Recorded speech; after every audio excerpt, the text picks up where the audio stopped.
everybody, this is Alan from OC Nerf, and today it's finally happened. We've gone ahead and had OC Nerf jump onto the Sentinel bandwagon. So we've gone ahead and purchased the Sentinel for a very good reason, and that was because Walmart finally had them for $5. So this has been the talk of the town for quite a while. The Sentinel, with its absolutely amazing performance, supposedly out of the box, outperforming Nerf in every way as far as its capabilities of range, and we have its direct comparison here, which is the Slingfire, the Zombie Strike Slingfire, and the comparison point here is the fact that it has that. We've got the lever action, prime and shoot. Now, this is a rather old one that I thrifted, so I'm not going to be doing a range comparison per se to one that's perhaps not necessarily in the best condition. But we're going to go ahead and still compare it to this model. So we're going to go ahead and going to take a look at this. We've got the Sentinel right here in its open-faced packaging. Because of the way this blaster primes, I'm not that concerned with this being an open-faced packaging. And that being that in an open-faced packaging, you generally have a lot of people getting their hands in there, maybe trying to prime the blaster, and then leaving it primed for quite a long time. So Evan B of the Evan B Nerf group and the Nerf channel, which I'll link below, did a video unboxing the Ion Fire that he's had stored for months, and he just found out that he had bought this blaster, stored it for months before opening it, and realized that in all that time the blaster was primed. So that's not a risk here because of the way this primes. It is a lever action prime. You pretty much have to take it out of the box for that to happen. That being said, this is buzzbee's 2015 line of their Air Warriors Ultra Tech, which has been doing amazing things as far as performance. It claims up to 72 feet, so just a little over the 70-foot range claims that old Elite darts were doing, and then just a little bit sub under the XD line, which, again, my theory holds that it's the darts, not the blaster, that has the improved accuracy. And on the back here, we can see the others in this line. We've got the Wizard, we've got the Ultra Tech Snipe, which is the reshell and improved operation and performance of the old Rangemaster. And we have the Ultra Tech Brute, which I've got sitting up there waiting to be unboxed and reviewed, which is the fully automatic rapid strike kind of direct comparison blaster. So we've got all the rules here. This is a magazine fed blaster, so we've got the clip as they're showing it here that you can load it. You pull the lever down, you put the clip into it, you close up the lever, and you shoot. And then you repeat the process until the magazine is empty, then you pull it out and do it all over again. So we've got our magazine release button here, and we've got our yellow magazine, we've got our darts inside, and the blaster. That being said, we're going to go ahead and get it out. It looks like we can just twist it all out. So that's kind of nice and easy. We've got an 8-round magazine, and we've got 8 of these gray foam darts with green suction tips. So the suction tip Elite darts claimed much better performance in that they were a little bit more accurate than the standard Streamline style. And so these are a cheap alternative to that. There's a little bit of glue seeping out in these, and the heads are a little bit crooked though, so I'm not too big of a fan of that. But to be honest, that's kind of something I expect from buzzbee. A lot of their darts do come with little bits of glue coming out the side, and I never liked it, and I still don't buzzbee, so I hope you guys fix that quality control issue. It's just always been in your line. So, that being said, we're going to go ahead and take a look at these two darts, and they are pretty much the same size and the same width and the same thickness. Looks like everything about them is pretty much the same. I will eventually do a dart comparison of all the different darts that I have. So we've got the Elite darts, we've got the buzzbee darts, we have the Little Valentine darts, we have the X-Shot darts. So we'll go ahead and do some dart comparison at some point. And if you're interested in that, leave me a comment section below saying, hey, I'd love to see a dart comparison. Or shoot me a comment about what other darts you think I should add to that dart comparison list. I've also got some FVJs too, I forgot to say that. So we'll go ahead and load this last one up. And there we go. All loaded up into the magazine. And we have our Sentinel. So immediately, I like to feel how creaky blasters are and how the plastic feels. It seems to be better quality than most things that I've picked up out of the buzzbee line. Buzzbee's stepping up their game in that regard. Doesn't feel cheap at all. It feels really good, actually. It doesn't creak too badly. It's definitely light and hollow on the inside, but it doesn't feel cheap. There's some parts to it, I guess, here that kind of feel that way, but nothing else. The aesthetics are kind of nice as well. So it's got a lot of detailing on the shell work here, all the way to the stock. And what we see here is the use of stickers. So we get this a lot from Buzzbee as well. It was in the Boss. It was in a few of their other blasters, their old Tek lines, where they use stickers instead of their name. I think it cheapens the look of the blaster. I kind of prefer the embossing or the engraving style. It looks really nice for your brand. There is no jam door, even though this looks like one. And based on the way it's built, it looks like it could be easily converted into one if we were to modify it. There are no tactical rails. There is a rear sight that corresponds to the front iron sights here. So we'll be kind of using that. If you take a look here, you'll see that's barely going to cover it. This thing is a little bit more raised than that is, so there's barely any way to actually align those two correctly. And we have no dart storage, which is interesting because this feels like it should be, and Buzzbee does do dart storage, but this does not have it. And then this handle is a metal handle. This, if you can hear it, this is a metal handle. In contrast with something I absolutely did not like about the Slingfire, which is this cheap feeling plastic that wobbles and bends. Ergonomically, it feels really good, really solid.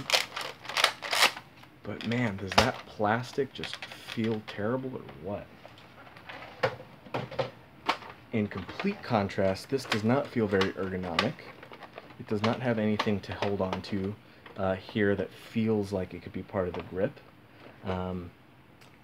But the metal just makes it feel super, super solid. I wonder if I can do the tricks of this. Whoa. Not really.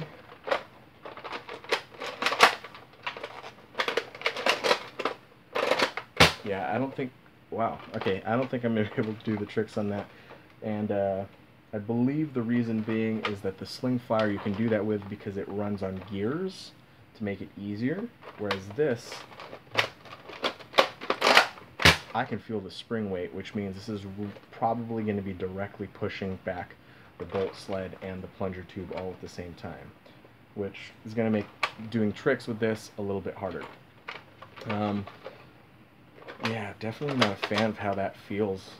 It's not ergonomic at all. I like the fact that you guys made this metal Buzzbee super solid, but that's just not a very ergonomic feel.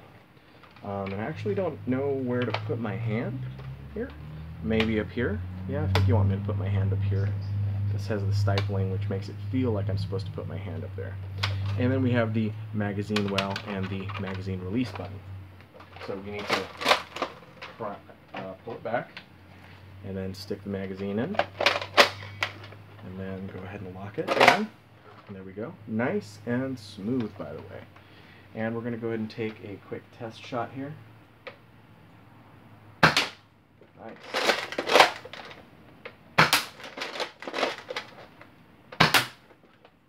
Wow, that thing really does pop.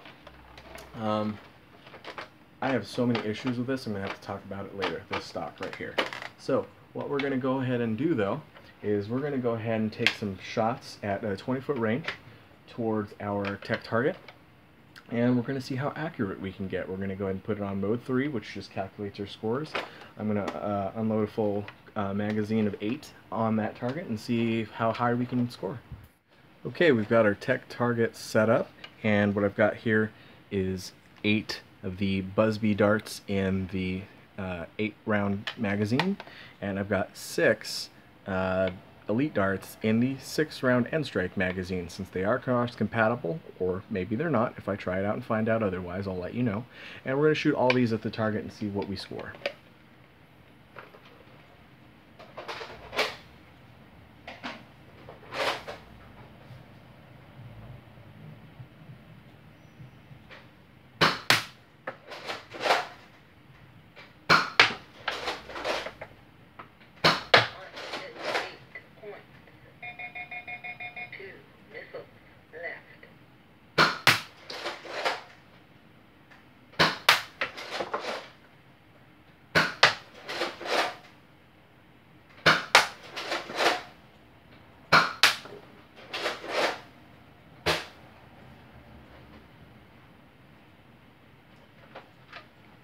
Alright, that was 8 shots with the buzzbee magazine, and we got 8 points out of it.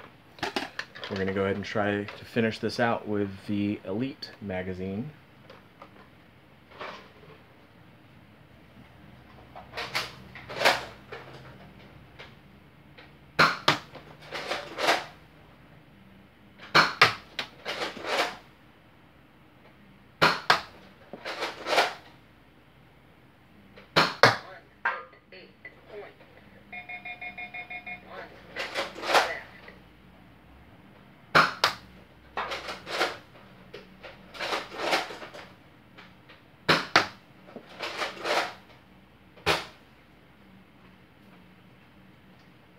Alright, and we shot all 6 with the end strike magazine, and combined we have a total score of 8.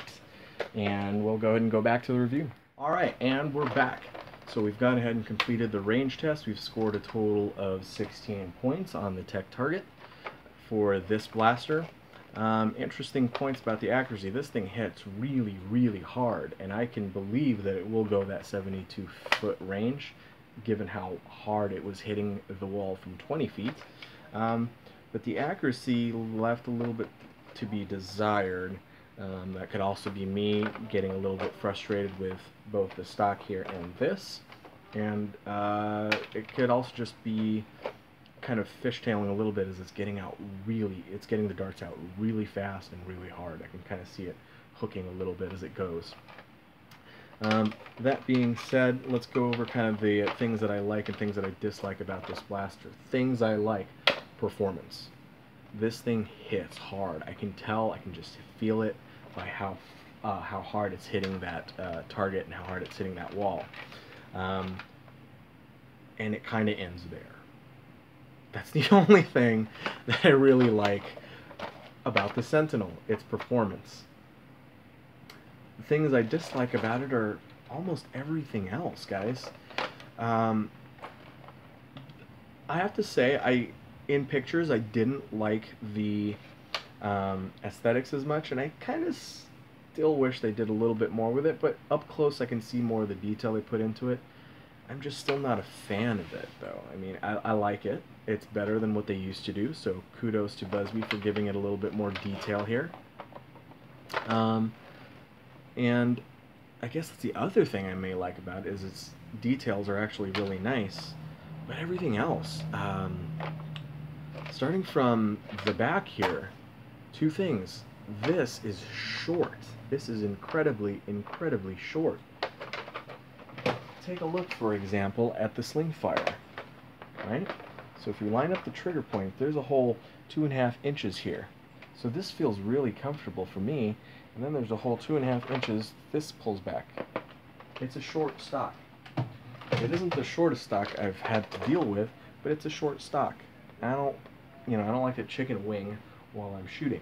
Second thing, This couldn't be any smoother, and the smooth stock is just not going to help you.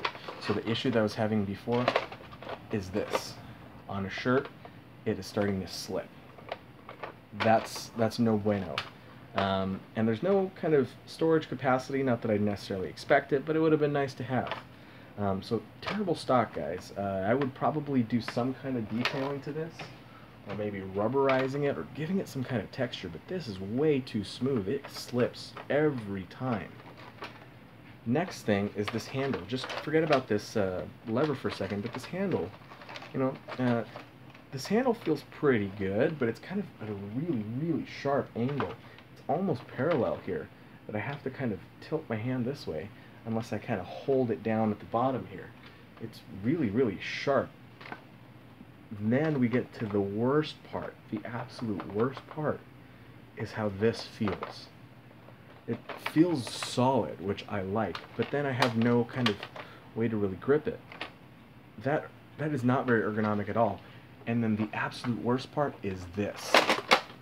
The pressure that's on my fingers pushing into this metal bar was horrendous during that firing test. I hated every time I primed it, just how much pressure I had to put into here, because this thing kept slipping. If perhaps it was held on solidly, I might have been able to do something, but this slipping combined with compensating and pushing into this metal bar was just beyond uncomfortable.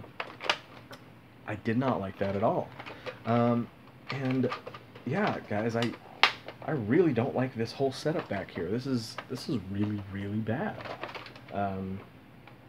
But you know, those are really big points to this. And of course, this is much slower rate of fire than, let's say, even a bolt action, and definitely much slower than a pump action. So it's got the same problems in that regard to the Slingfire, but this just hurts. The Slingfire just felt wobbly and loose, and that at least didn't hurt as much, whereas this hurts. So those are the pros and cons for me. The magazine is cross-compatible with Nerf, so that's good. The other thing I noticed is, side note to this review, I've noticed that sometimes in some blasters of the buzzbee magazines, while seemingly cross-compatible, aren't. They don't quite fit right in some blasters. More on that later. So those are my thoughts on this blaster. If you liked this review and thought it was helpful, go ahead and give me a like down below. If you have any other questions or comments for me, go ahead and leave me one in the comments section below. And if you haven't subscribed already, go ahead and hit the subscribe button. It really helps me out. So I will go ahead and put a buy link to this product in the description box below. And I hope you guys enjoyed this review. Have a good night and Nerf on.